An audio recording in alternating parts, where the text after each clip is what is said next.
Okay, so Grandma, Nettie, was a bit of a character. What stories do both of you have about her that you want to share?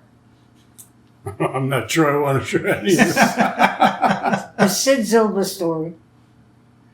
When he came to not the... Zilber. Sid, I know what you mean.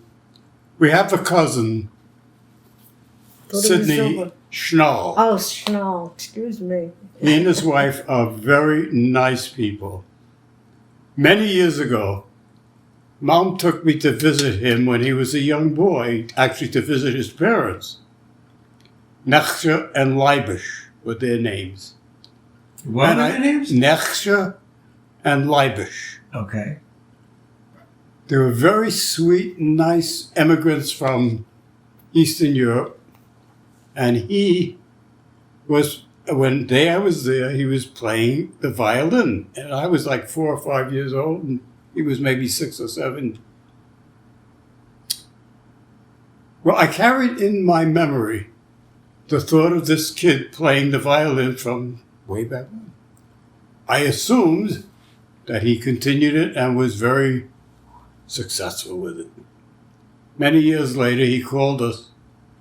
We sort of retouched base, and he said, "What's with your mom?"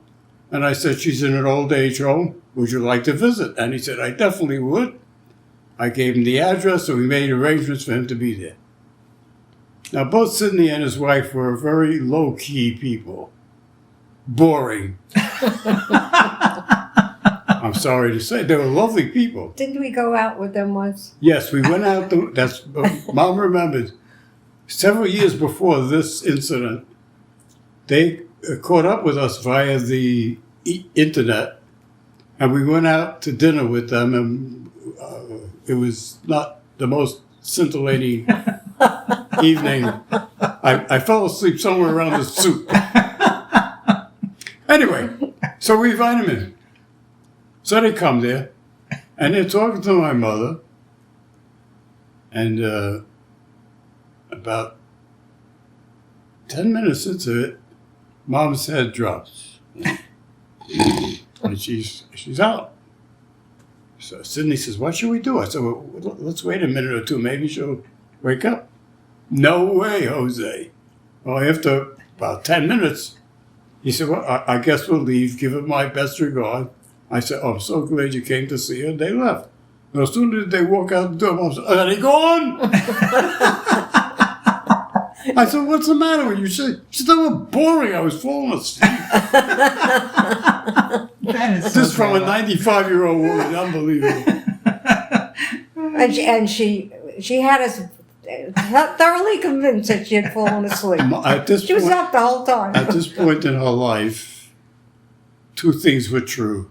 One was that she wore a diaper, as did many older people in the home.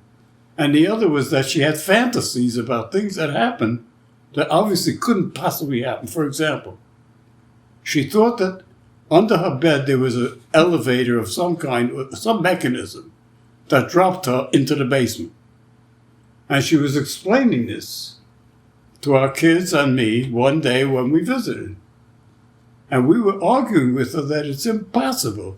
We don't see that at all. And she said, "There's a lot of things you don't see. That doesn't mean it doesn't exist. Do you realize I'm urinating?" In her diaper? "Well, I'm talking to you." That was Grandma. Mm-hmm. That was Grandma.